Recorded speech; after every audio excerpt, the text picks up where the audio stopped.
So please make sure you have all of your work finished. So stage 1, page 2, page 3, page 4, you should have your pictures from the internet.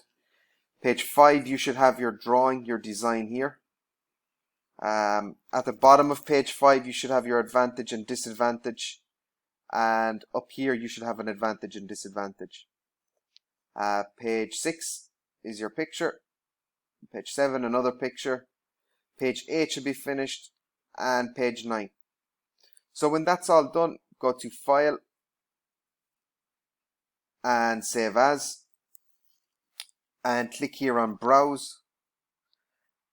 And just save it as like your name. So I have CDI Box Project Connor.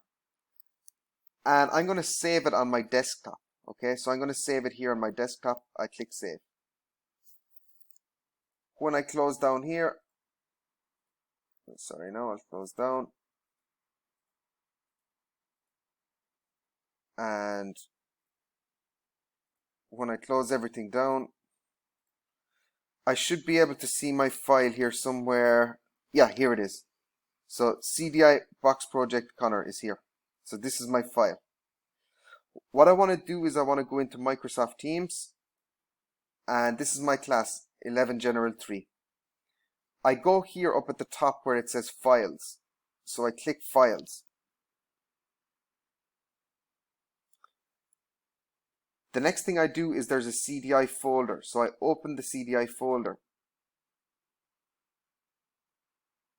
So I just click and it will open.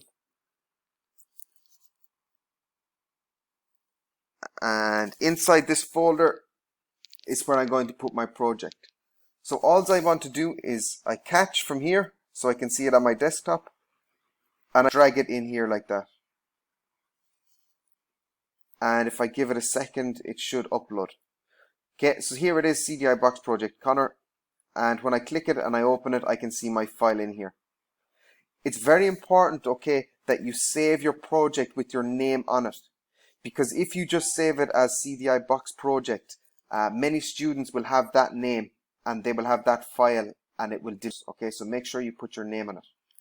And look, when I open it then I can look through it and I can see all of the work that I've done.